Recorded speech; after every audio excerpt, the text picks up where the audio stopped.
จะดีเพิ่นเอื้อยเราก็เป็นคนลาวน่ะอยู่ปากเซ่พุ่น เจ้า เพิ่นเห็นในคลิปนี่แหละเพิ่นเลยฝากเงินมาให้เฮา เจ้าม ามอบให้ทางประตูนี้ เจ้า จำนวน200,000กีบแล้วตัวเด้อเป็นเงินเอื้อยเพิ่นได้ฝากมาก็เข้าฝากมาเฮาแต่ล้นแล้วช่วงฝนตกลุๆนั่น เจ้า แล้วเฮาเข้ามาอันเทื่อนึงนั่นลุกลุบคุกคานมาบ่ฮอดเพราะว่าประตูไปลำหน้านั่น คอยงินเขาเว้าอยู่ว่าเขาสิเอาเงินให้เจ้า200,000น่ะเงินอันนี้แหละ แม่นเฮานี่แหละสิมามอบให้ มาแต่หน้าฝนตก แม่นนี่แหละก็เป็นเอื้อยใหญ่ใจดีอยู่ทางปากเซ่เขื่อนจำปาชักพุ่นแหละเด้อฝากให้ตั้งประตูเด้อพอได้ซื้ออยากซื้อกินเด้อตัวเด้อ เจ้า เอาครับน้ำเฮาก่อนโอเค ขอบอกขอบใจ เอามิตรว่าอวยพรให้เพิ่นแน่ตู้เอ้ย ให้เจ้าอยู่ดีมีแห้งเด้อเจ็บอย่าได้ไข้อย่ามีปรารถนาสิ่งใดอะไรสิ่งนั้นเจ้าเอามาให้พอช่องแชร์ให้มันขึ้นมาเป็นช่องล้านชามล้านเด้อชาเว้ยเอื้อยบ่าวเอ้ย สาธุเนาะ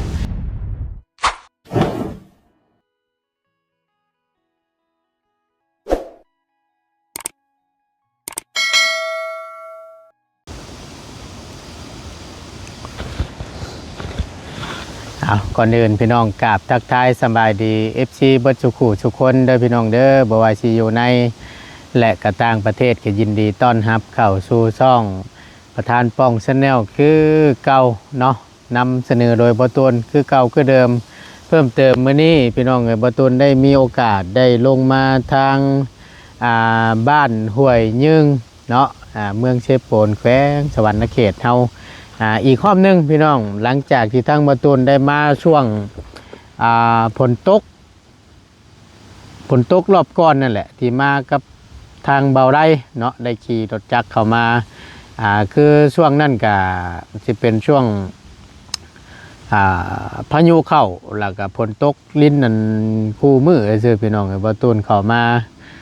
พอดีระหว่างเดินทางเข้ามากับถนนหนทางก็คือเห็นนั่นแหละเนาะมันก็ค่อนข้างจะยากแน่น้อยนึงประเลดเป็ดปาดพี่น้องเลย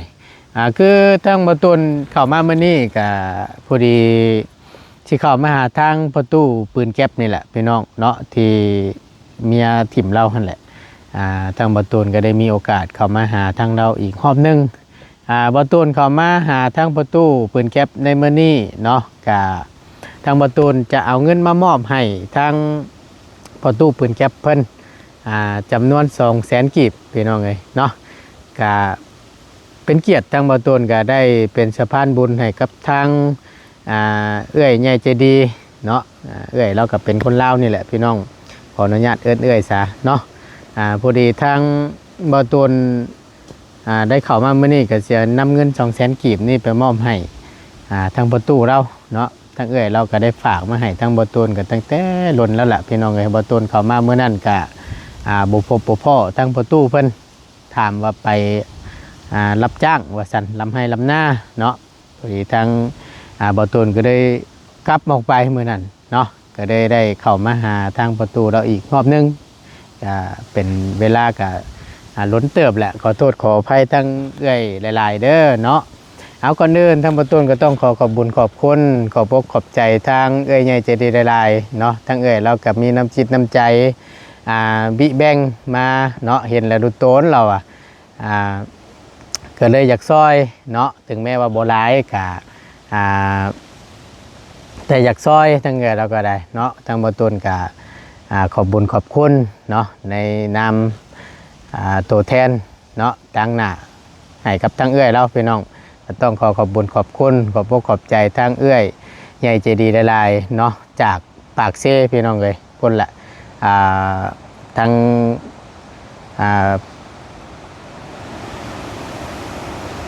ไต่พุ่นละพี่น้องเลยเนาะปากเซ่ปากช่องแลนนาวพุ่นละพี่น้องเลยเอาก็ต้องขอบบุญขอบคุณขอบพระขอบใจทางเอื้อยใหญ่ใจดีหลายๆเนาะขอให้ทั้งเอื้อยพร้อมพ่อพร้อมครัวเนาะจงสุขภาพร่างกายแข็งแรงปรารถนาสิ่งใดขอให้สมคำมุ่งมั่นลังปรารถนาเด้อบ่ว่าเสร็จธุรกิจการงานใดๆค้าขายง่ายมืออย่างอยู่ณตอนนี้ก็ขอให้เจริญรุ่งเรืองในหน้าที่การงานตลอดปีและตลอดไปเด้อเนาะขอให้สุขภาพร่างกายแข็งแรงเนาะสาธุทั้งเอื้อยเราก็บ่ได้ออกชื่อเสียงเรียงนามพี่น้องเนาะมีแต่ว่าเอาเป็นเอื้อยใหญ่ใจดีก็แล้วกันว่าซั่น เนาะมีแต่ว่าทั้งบ่ตูนนี่แหละจะนำเงินจำนวน200,000กีบนี่พี่น้องเอ้ยมามอบให้ทางประตูเพิ่นก่อนเนาะพอได้ซื้อข้าวซื้อน้ำพอได้ซื้อเกลือพริกปิ้งนัวนี่แหละพี่น้องเนาะเดี๋ยวทางประตูจะนำไปมอบให้เนาะก็ต้องขอโทษขออภัยทางเอื้อยเพิ่นอีกครั้งหนึ่งเด้อเนาะที่หล่นแน่เนาะเนื่องจากว่าเข้ามากับช่วงนั้นก็แม่นเข้ามาบ่พอเราแล้วก็ถนนหนทางมันก็ยากพี่น้องมื้อนี้มันแห้งแล้วก็เลยถือโอกาสเข้ามาหาเราเนาะไปเดี๋ยวเข้าไปหาเยี่ยมยามถามข่าวเพิ่นก่อนพี่น้องเป็นจังไดแน่แต่ละตนทั้งเราเนาะบ่ตนก็สิคิดว่าเท่าใดพี่น้องหลายผู้หลายคนก็โอ้ยประตูเอ้ยว่าซั่นคำสิสร้างครอบสร้างครัวหาเอาอีกก็แม่นให้เอารุ่นราวข้าวเหลียวกันเด้อว่าซั่นเนาะก็มันจังสิมันคงแน่ว่าซั่นเอาผู้น้อยนี่มันยากคือว่าหั่นแหละพี่น้องเอ้ยก็แม่นความอยู่ดอกพี่น้องบ่ต้นก็เห็นดีน้ำโยเนาะก็คำว่าไล่เลี่ยกันก็สิพอสิอยู่ร่วมกันลนอยู่พี่น้องแต่ว่าไล่เมียน้อยนี่จะยากแน่นอนนึงนะพี่น้องเอ้ยถ้าว่าเฮาเว้าถึงเนาะถ้าว่าหากว่าเฮาบ่มีเงินมีคำหรือว่าบ่รวยอีดีนะพี่น้องเอ้ยก็แม่นเลี้ยงดูแลเพิ่นบ่หุ่มบ่กุ้มก็โยคือว่าหั่นแหละมันดดยากพี่น้องเนาะเอาก็ย่าเพิ่นทั้งนี้และทั้งนั้นก็ขึ้นอยู่กับตัวทั้งประตูเราแหละพี่น้องเอ้ยก็บ่ว่ากันเนาะแต่ก่อนเดินทั้งบ่ตูนก็ทำหน้าที่เป็นสะพานบุญให้กับทางผู้ใหญ่เพิ่นจะได้นำเงินส่วนนี้ไปมอบให้ฮอดจอดถึงก่อนเนาะไปเดี๋ยวขอหาทางประตูเพิ่นนำกันพี่น้องเอ้ยเนาะบรรยากาศก็ถือว่ามื้อนี้ก็ท้องฟ้าแจ่มใสพี่น้องเนาะก็ถือว่าโชคดีเติบเนาะไปไปพี่น้องเอ้ยนั่นมาราคาบ่แพงโอ้ยประตูเราสิเข้าไปหาแล้วประตูเราย่างมาพอดีมาพี่ก้อนฉันมาพี่ก้อนขับมาแล้วก็ได้อย่างเด้บาทนี่โอ้ไม่ได้อยู่ชื่อได้พี่น้องมันขับนะบนนี่มันเปลี่ยนบ่เปลี่ยนอยู่มันหักเงินเด็ดช่องเจ้าหันแหละทางไว้ชนะไว้ปุกกระตูบนั่งเช้าห่มกกบกนี่คักจะได้นี่ให้กะมานี่นะผม FC นะโดย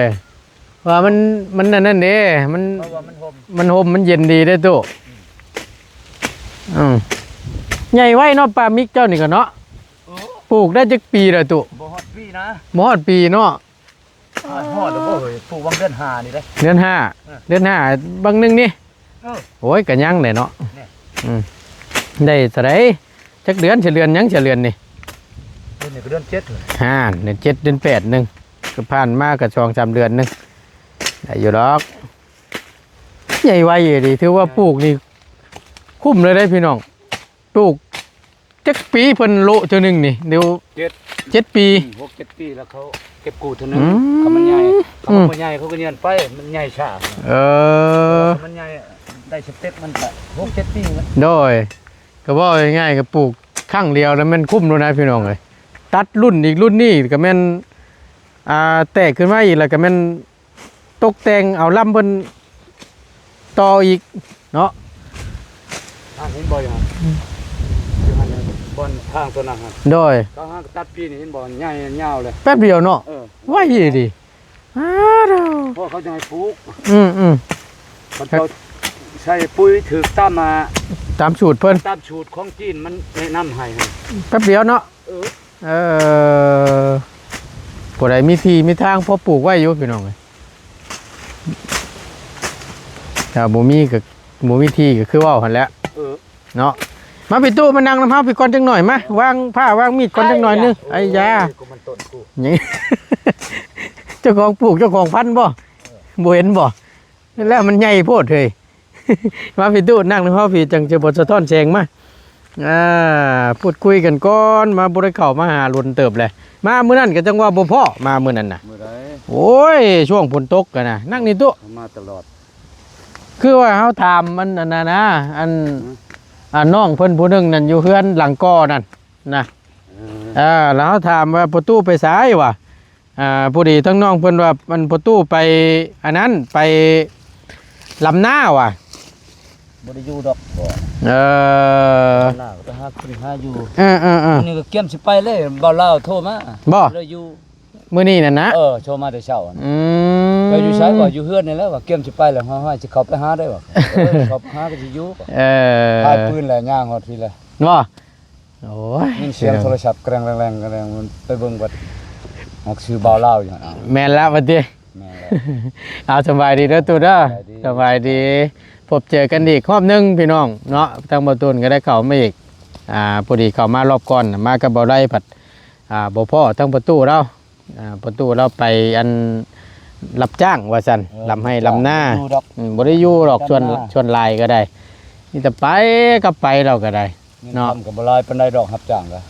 เพิ่นให้มือตัวใดตู้ตั้ง 130,000 แสน ชุดแหละ ลำไปซื้อบ่ ดำก็ยาทางป่าทางหยังก็ยา เออ ดำหน้าห เอ้า รือว่าเกี่ยวเขาหน้า อ่า เกี่ยวนั่นก็มัดมือหัน130,000 ขอโทษตู้นี่ไม่กัน บัดตัวนั้นเนาะเพิ่นจ้างเงินพี่เนาะ บ่ฮอด150,000ครับ อ๋อ ก็จำเป็นเฮ็ดมันบ่มีเงินมีคำ ชื่อมะเพ็ดแป้งนัวชื่อข้าวชื่อน้ำแล้วคนตัวนี้ช่องชามมือเบิ่งข้าวเดียวนี่ก็เป้า1 700,000 แม่น ไปจังมือสิได้จ้ะ มื้อเลย โอ้ตัว600,000ก็มีตัวนั่นน่ะ ตามเกณฑ์ว่าซั่น ตา ซะ มเกรดมัน ตามเกณฑ์ จนหลายเขาบ่เอาดอกตัว700,000เขาเอาตัวต่ำชุดบ่ได้กินละยา 600,000 หาเนาะ 600,000 มันก็อ่อนอยู่พี่น้องเอ้ย กินได้ อืม คอยชื่อมันนั่นก็เบิ่ง10 โลบ่อันโตเกรดต่ำที่สุดนะอันนั้นก็ยังอ่อนอยู่เด้หากอยากแดง อืมก็ยามันเนาะ กินได้ ก็ยังดีแต่ว่ามันอ่อนนั่นแหละ ๆเฮาว่าตัวใดมันเกรดต่ำกว่าหมู่นี่ตัวนี้แหละพอไว้ของเขาราคาต่ำกว่าหมู่ตัวนี้แต่ว่ามันเกรดมันต่ำกว่าหมู่ว่ะ มันอ่อนบอกค่อยว่าอ่อนอ่อนแล้วเอารถเอาตัวแพงมันก็สิบ่ได้หลายโลเด้ กิน โลเท่าไหร่ตุ ว่าคือว่าโลชาวปลายหนึงนะ บ่แพงนี่เลยพี่น้อง แพงคือกันได้ เอาเรื่องอยู่ได้เห็นว่าก็ได้โปรดโพเนาะกินแล้วบ่เข้ามื้อนี่ โอ้ยกินแต่เช้าแล้ว เข้าเที่ยงเด้ซะ บ่อยาก บ่หิวเลยกินข้าวมื้อหนึงจักเทื่อนี่ มื้อเทื่อก็มื้อละเทื่อ กินมื้อละเทื่อ มื้อเทื่อมื้อละเทื่อช่องเทื่อช่วงชุดน่ะ มันบ่ขึ้นยากบ่หรือว่าแนวใด บ่อยาก สมมุติเฮาไปหาหยังก็แล้วแห้งแล้วเลยบ่คิดเลยลืมไปเลย ไปหาอยู่หากินแล้วก็อยู่กับเพิ่นไปเลย เพิ่น มากินอีกบัดเดียวก็มันค่ำไปแล้วนี่ บา เนาะ งเทื่อมันมกครัวหนึงก็แล้วมันมื้อก็มีบ่อยากอย่างนั้นน่ะอยู่ผู้เดียวแน่มัน มันโดดกินหยังก็กินไปเนาะ กินหยังก็กินไป เฮ็ดอะไรพี่น้อง กินมีชูให้และส่วนหลาย บ่ ลวกต้นเฉาไปเราได้ มีภายในเข้ามาเยี่ยมยามถามข่าวมีอยู่บ่ หลายคนนะเมื่อวานก็มันบ่จื้อเขา ม ช่องช้ำจุแหละ ทั้งทีมงานเฮานี่บ่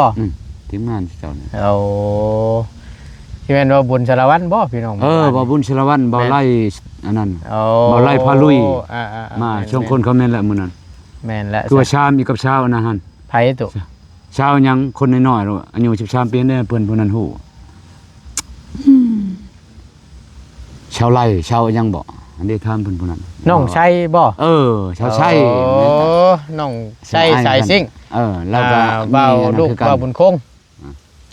เพิ่นมานํเนาะ มาแล้วมันก็ตั้งกล้องนั่นนี่ใช่คอยแล้วแหละ 3 3หน่วยเพิ่นตั้งเรียงฉบา บ่เพิ่นถามมัน เพิ่น ได้ ก็พ่อเพิ่นหยอกมันได้พ่อได้แต่หยอกมันว่า ลูกเบาบุญคงพี่น้องไงน้องชัยนั่นแหละเนาะแจ้งว่ามายันได้มานำเบาบุญสารวัตรบ่ได้ เบาบุญชลวันเบาไล่พาลุยเขาบ่จื้อเขาตะมิอ้าว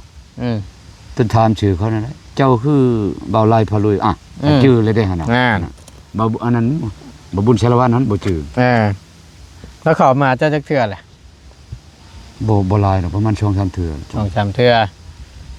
หลังจากหันก็บ่ได้มีไผมาเยี่ยมอีกบ่หรือว่าแนวใดเอาขออนุญาตพี่น้องเอ้ยเนาะ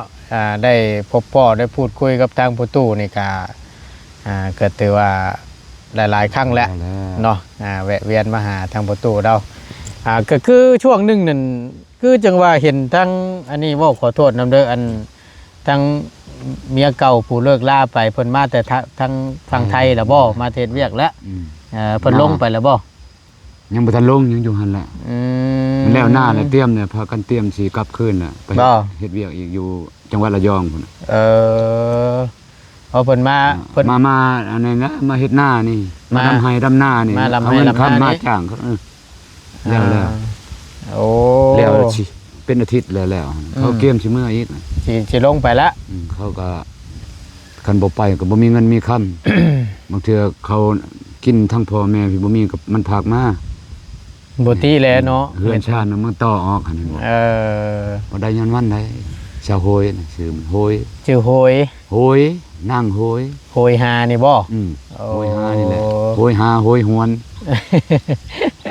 จักสิแม่นคนใดพี่น้องเอ้ยบ่ต้นก็ยังบ่เคยเห็นจักเทื่อในอดีตเมียเก่าของเราว่าซั่นซะพ่อกันอยู่ชิโนพุ่นแหละอันนี้พ่อกันอยู่ชิโนมันไปเล่นน้ำลุงมันตะกี้เห็นบ่ก่อนจะได้กันนะลมอยู่พุ่นลมพุ่นลมหยอกลมเล่นมันผัดมักไอลีเนาะเฮาก็มักไอลีแล้วก็มาพี่ก็โทรหาพ่อเนาะมื้อใดสิมาขอตลอดจนยืมเงินยืมค่ำยืมเงินรวมแล้วลุยเลยจนได้กันพอดีได้ลงได้ลูกน้ำกันมีลูกน้ำกันคนนึงเนาะอีหล่าเพิ่นผู้เพิ่นมาดินน้ำเจ้าชาวร้อยชื่อร้อยจักปีละตู่พุ่นนั่นน่ะ4-5 ปีแล้วพ่อกับลูกชายเขาแล้ว4-5 ปีจะซ้ำกันแล้วกับน้องตีนึงพี่น้องเอ้ยลูกสาวเพิ่นบ่ได้ลงน้ำบ่รอบนี้จังว่ามันมาเว้านำพ่อจะว่าเนี่ยคือไผมาเว้านำพ่อก็สิจู้นำแม่เขาได้ว่า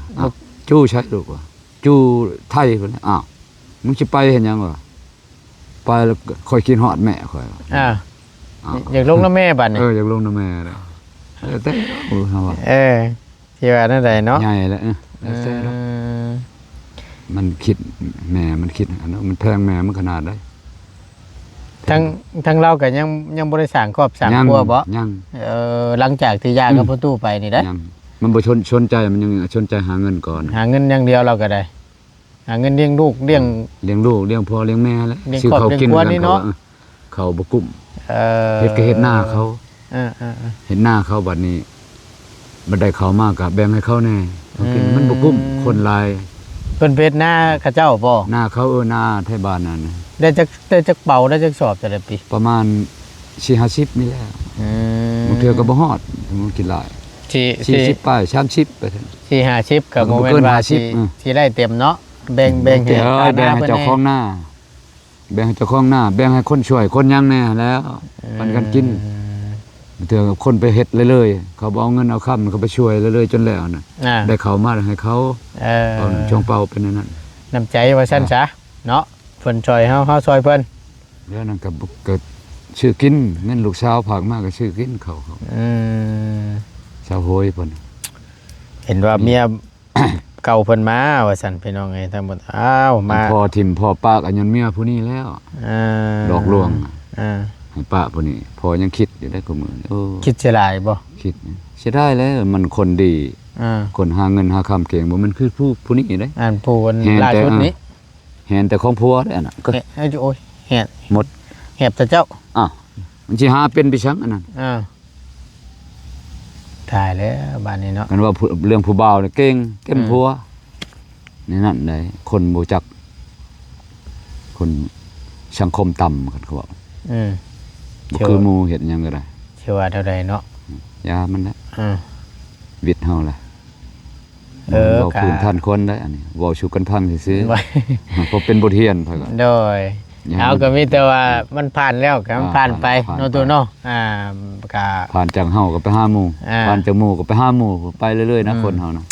บ่มีสิ่งใดแน่นอนในโลกอันนี้โดยความแน่นอนคือความตายเฮ็ดได้ของของธรรมชาติมันคนเฮามีพบก็ต้องมีจาก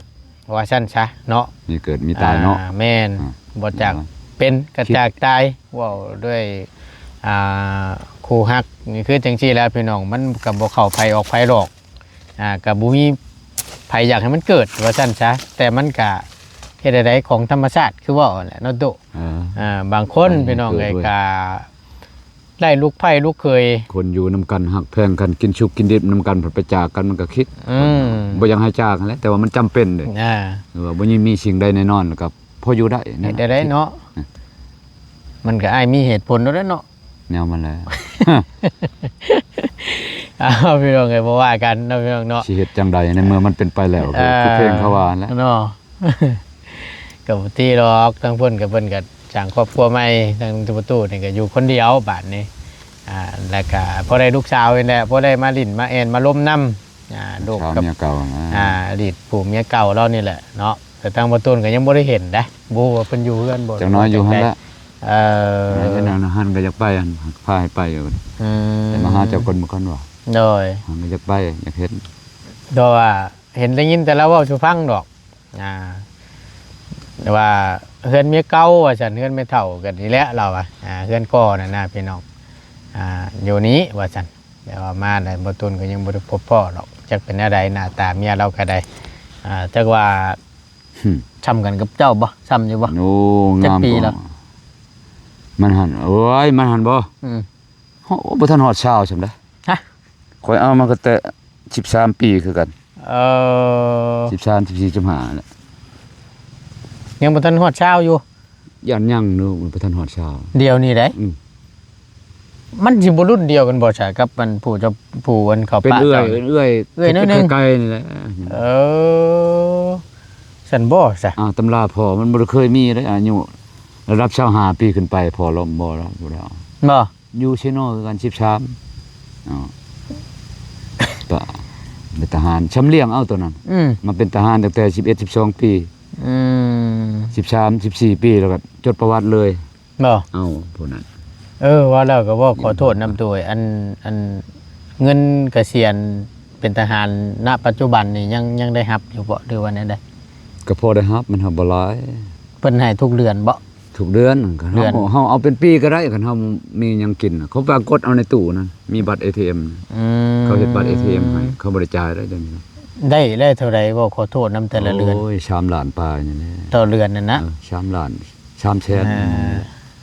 เงินเกษียณ พอได้ชื่อหมูเพชรแป้งนัวอย่างนี้อย่างนั้นมันก็มั่งตัวนั้นแหละหมดเดือนกับพุ่มดจุผู้ที่จุ ทุกเดือน มั บ่ น ดี ก็หมดแล้วได้นี่ เบิดเลย มันบ่ทันออกอยู่เดือนนี้ฮอดวันที่20ปลายธรรมดา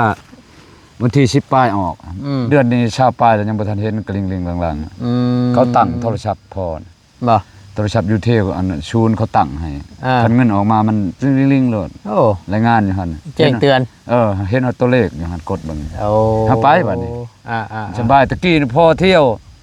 บางเทื่อเงินบ่ทันมาอยู่ในตู้ยังกลับขึ้นมาอีกอย่าง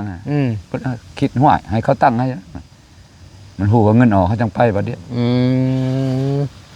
ใช้เสียงไปตุ ยังไม่เท่าบ่ เสียงไม่เท่า ไม่เท่าแม่เมียเก่านี่ มาดิ่นน้ำบ่ มันเล่ามาตลอดนะ เอาพอดีเฮาเข้ามามื้อนี้ตัวเข้ามามื้อนี้กับพอดีมีทาง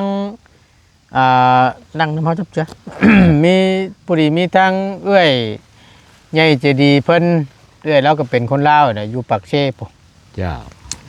เพิ่นเห็นในคลิปนี่แหละเพิ่นเลยผากเงินมาให้เฮา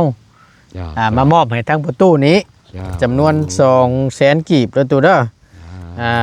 เป็นเงินเอื้อยเพิ่นได้ฝากมาก็เข้าฝากมาเฮาแต่ล้นนั่นแหละช่วงฝนตกลุๆนั่น จ้า แล้วเฮาเข้ามาอันเทื่อนึงนั่นลุลกลุ่มคุกคานมาบ่ฮอดเพราะว่าประตูไปลำหน้านั่น คอยงินเขาเว้าอยู่ว่าเขาสิเอาเงินให้เจ้า200,000น่ะ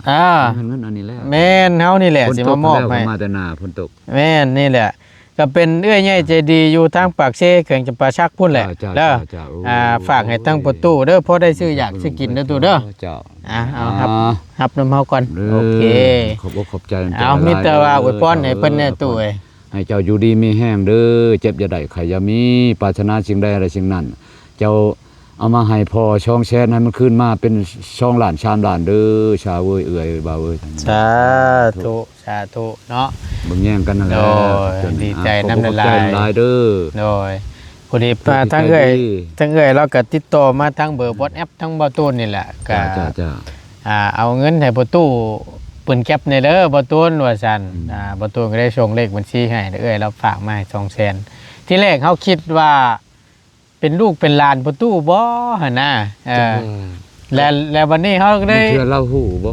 บ่ คนบ่ฮู้บ่คนปากเซ่นั่นเฮาก็อยู่ทั้งพุ่นชาละวันคือกันคนชาละวัน บ้านหินลาด เออ เมืองเรางามแข้งชลวันพอก็ได้อยู่หั่นเมื่อยามน้องชายบางปีหลังๆนี่ก็ แล้ววันนี้แหละเฮาล่าสุดพี่น้องไอ้ก่อนที่บ่ตูนจะเปิดคลิปทางบ่ตูนก็ได้โทรกลับหาทางเอื้อยเพิ่นแล้วก็เลยถามว่าอ่าเป็นญาติกับทางประตูบ่เราว่าบ่แม่นเราว่าเราก็เป็นคนทั่วไปแหละเห็นในคลิปก็ได้รู้ตนทางประตูแล้วก็ได้ฝากเงินช่วย บ่ขอบใจ พอได้ซื้อข้าวซื้อน้ำ เออ เราว่าน่าก็ได้นี่แหละบ่ตูนก็ได้นำเงินจำนวนนี้มามอบให้ทางประตูเราเนาะ บ่ขอบใจหลายๆ โดยเนาะ ดีมีแห้ง เอาทางบ่ตูนก็ได้น้ำตังหน้าเป็นสะพานบุญให้เนาะก็บ่มีหยังตอบบุญแทนคุณก็มีแต่คำอวยพรอวยชัยนี่แหละเนาะที่จะส่งถึงหาทางเอื้อยและครอบครัวเนาะเอานบมือนำเฮาตัวเอ้ยขอให้ทั้งเอื้อยพร้อมครอบครัวจงอยู่ดีมีแห้งความเจ็บอย่าชูได้ความไข่จะชูมีเรื่อยเด้อปรารถนาสิ่งใดขอให้สมคำมุ่งมั่นลังปรารถนาเด้อนอนรับก็ขอให้ได้เงินหมื่นนอนตื่นก็ขอให้ได้เงินแสนเนาะโชคหมานร่ำรวยเนาะตลอดปีและตลอดไปเด้อสาธุเนาะ พอแล้วว่าบ่เป็นพอ เออ บ่เป็นหลายแม่นว่าได้เท่าแล้วล่ะ โอ้ยบ่เป็นหยังไรแหละจำนั่นก็ได้เนาะ มีแต่ว่าอวยพรให้อยู่ดีมีแห้งแหละ จัด เจ็บจะ สุด ได้ แล้ว มีให้ร่ำให้รวย โอ้ยนี่ก็นั่นแหละเนาะ ให้มีความสุขในครอบครัว แม่นเอาจังใดก็สู้ๆเด้อตัวเด้อ สู้ เป็นกำลัง จำเป็นแล้ว ใจให้เฮาก็ได้ สู้ เฮ็ดได้เรื่องที่มันผ่านแล้วก็มันผ่านไป เริ่มต้นใหม่เฮ็ดอยู่จังซี่แหละ ชูอยู่น้ำหลวงน้ำร้านนั่นนี่แหละ อืม กินน้ำหลวงน้ำร้านมีก็จะได้กินน้ำชู โด บ่ ย ได้กินอยู่หรอกบ่ได้ จำ ประ ได้ มาท แวะเวียนเข้ามาก็ซี่แหล้วพี่น้องเอ้ย กันฉันน่ะตายแต่ร้นแล้วบ่มีแนวกินตายทุกคนเฮาเลย ก็แนวมันแหละเฮ็ดได้ บ่มีเขา เนาะ มีบ่มีก็มีมันก็บ่แค่นั้นนั่นน่ะ เอา ทาง เนาะ เลยผัดแดดไว้เนาะ เออ โอ้ยตาย โอ้ยมันบ่ได้ถึกหม่องมันแน่น่ะ บ่ถึกจะน้อยมันไปทางนั้นพุ่น มันเวียงเนาะ เออ เวียงมาก ย่าง เวียง มันห่มย่างมันนั่น เวียงมากก็ฮอดเฮาเลยได้บาดนี่แฮบหลังตรวจแล้วบาดนี่ เตรียมต้องเอาไว้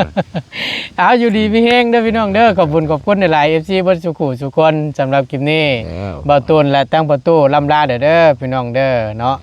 สำบายดีเด้อเนาะ